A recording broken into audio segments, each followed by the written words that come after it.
I just asked that friendly flagger down the road where he works out of, because I used to do that. I was certified, so it's better than paying. I hate standing in one spot. Down here, it's often quite hot. But, you know, take measures. It works. It works. Definitely don't have anybody up your ass all day long. And that really resonates with me, being a Sigma. And I know people like to make fun of Sigma. They will. I keep telling people it's just an abstract idea of an archetype for a certain type of male who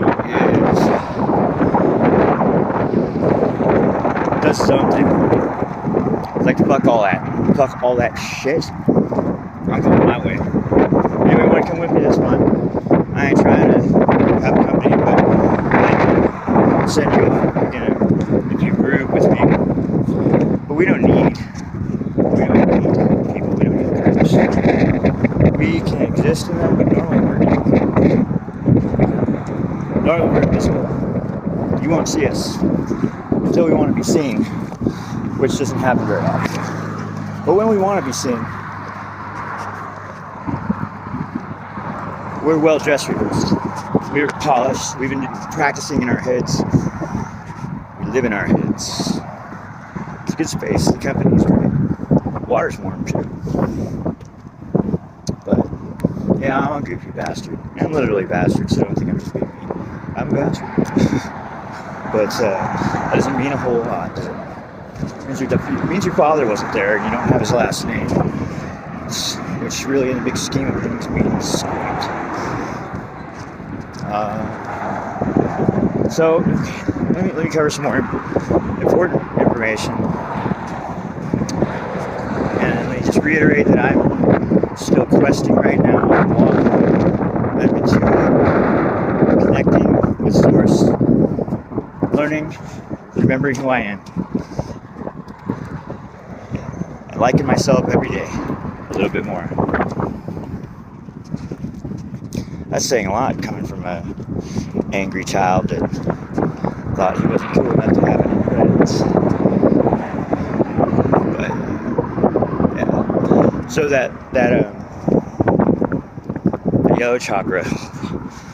Well, the last meditation I did, it was described as the sacred heart, and the function of the energy was explained, and I resonated with that. And man, that's it. And they warn you on this meditation, this guided meditation. They're like, okay, get ready. This is a big one. They know how it feels when the sacred heart spins and you go into nirvana. Whoa, what a rush. Crack's got nothing on that. This will almost knock you out of your skin. Tears will flood from your eyes, and your heart will feel, well, you'll almost be able to see it. It'll be like on fire, but it doesn't hurt. It's like, it makes me cry. I mean, when the Sacred Heart just goes blast, it brings tears to my eyes, and I don't want to be anywhere else ever again. Until, just about you, or you move into another energy. So, as you're going up, because then the next is green. That's another thing I learned today, and this isn't super secret. I've been told I could share this, but I had difficulty activating my green chakra. I just couldn't connect to it. It didn't feel right. So I didn't understand something. And then once I fooled with the theories and the energy flow and figured out the mechanics of it, because you have to do that yourself. You can, like what I'm doing is giving you the basics, and I'm giving you enough information here to start to work with.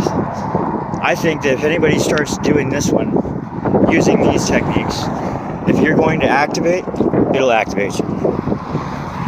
If it doesn't, you need to go through a long dark night, and you need to face that demon in your basement, kill it, and if it moves, put another round in it. And realize that you're not destroying anything. What you're doing is you're taking that fear that used to control you and you're owning it. You're saying, I didn't want to look at you, but now I'm looking at you, and I'm terrified, but I'm not going to run. And the reason why I'm terrified is, that's the question. When you figure that out, it'll break your heart, you'll cry, you may feel like you're being burned like real fire. And when it's all done, you might feel like you're just a little pile of ash. And then the only thing you'll want is for a strong wind to come along and just blow that ash away, so that you don't have to feel anything anymore. That's when you get to the place where you can be touched, where you're open. That's where you need to go. That's where the blockage is. That's the blockage. You have to clear that blockage. Once you clear that blockage, the rest of the work can begin. And all these things that I'm telling you now will work. I eat my fucking hat. So here we go. Green chakra. Because I resonate as if, okay, I used to go bullshit. Because it's kind of weird, to hear people saying in my past life I was blah, blah, blah, blah. I'm like, yeah, that seems kind of weird to me. But I've always had a connection and a fascination with Celtic stuff, history, the culture. I resonated with it. That's the word you use. You find yourself using that word all the time because it has so much importance when it comes to intuiting. When you're intuiting, you're resonating with your environment, and you're reading the meaning of your vibration with that vibration, and that's how you scan. And as good of words as I can put. Like, remember, I'm learning here. But the green was, you ever seen the torque that goes around a Celtic priest's neck? The warriors. Shit. Everybody wore torques.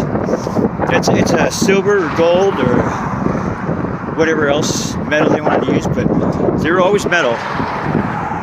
It goes around your neck. It's like almost a full circle, but enough to open and get it around your neck.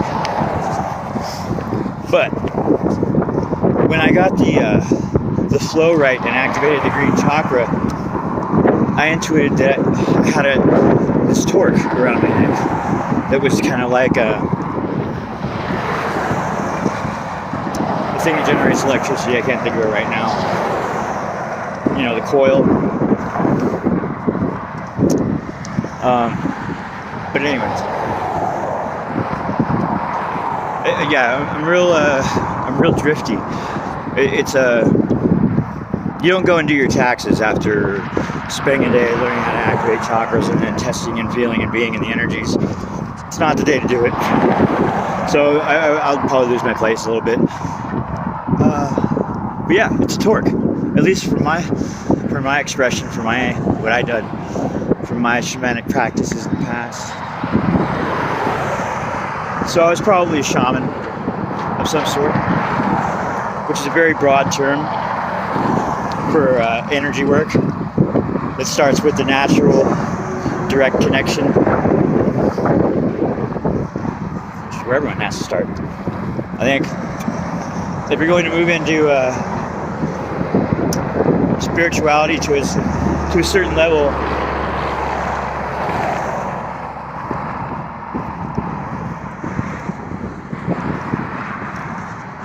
yeah, I lost that one. So, anyways, moving on. That's all I needed to say about the green chakra, except for the fact that it connects to knowledge. It speaks prophecy. It's right there in your throat. It's a very mysterious, mystery-laden. It's the enigma. And then you bump up to blue, right there, dead center behind your eyes, in the middle of your head. That's your accountant. That's your level-headed. That's what pulls the reins in when the rest of them are going. It keeps the toroidal thing stable, along with yellow and red. But Then above that, you've got the purple. Some people call it indigo. So I think it might be both. And that's the most mysterious one.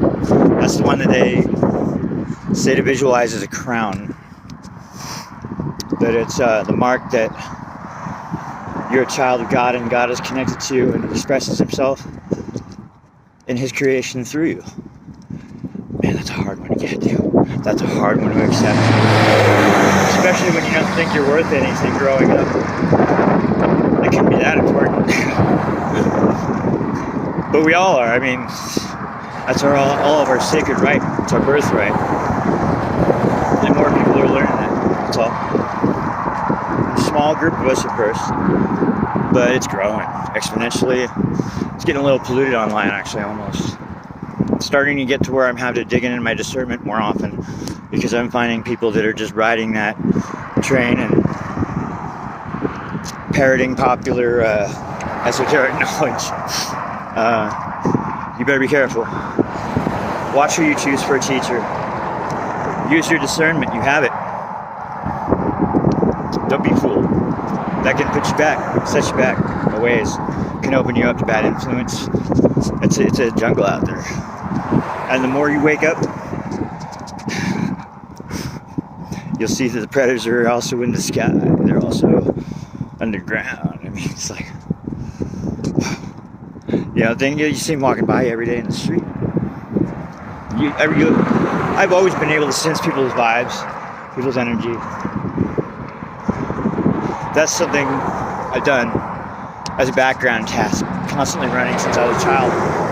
But you could say it was a defense mechanism, but it's also a lot to do with my main function, introverted intuition, which is the rarest function to have in men. INFJ men make up apparently 2% of human society. 2%. It's either that or else INFJ women are 2%, INFJ men are 1%. Something like that. We're not common. Which is why life is hell. Until you get tamed. But, so that's all the chakras. I guess I skipped the sacral. That's the focal point. That's where you bring it in. That's like the bottom. That's the South Pole. It's right underneath your red chakra, kind of like right behind wherever your genitals are. When I was 15, I laughed when Yogi was teaching me that, and I totally missed the lesson. I got all the information, but I couldn't absorb the information because I couldn't focus on the area of my body where my penis was without laughing. Simple. So I remember all that stuff. It very much helped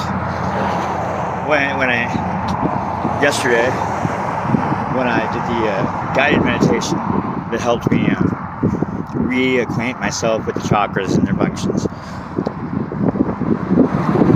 So I don't even know where I'm going. Right now I've got that purple crown turning on my head. It's a radar, psychic radar. But it leads you to synchronicities. And I've already deja vu'd. Down this road is a bunch of scrap yards, junk yards. One of my dreams was that I worked at one of those places. And it wasn't like it's my dream to work there. I'm just saying that was one of those dreams that I thought was pointless. And it looked just like that. That's all there is on this road. It's those kinds of places. I've been across this whole country in all different kinds of cities. Usually you see a scrapyard and a recycling place, but not like 10 of them on the same road. So that's weird. And I had a job interview today in town. I did that already. So now I'm just walking and waiting until my ride can come and get me, take me back on the outskirts of town where I live. But, so God told me during my dark night of the soul, my breaking point here during the eclipse, he said, I asked him again, I was like, I need to know what to do. I'm dying to know what to do. I'm stagnant. I need direction. And he said, find the poorest church in Abilene. That's it. Find the poorest church in Abilene. There you will find your family.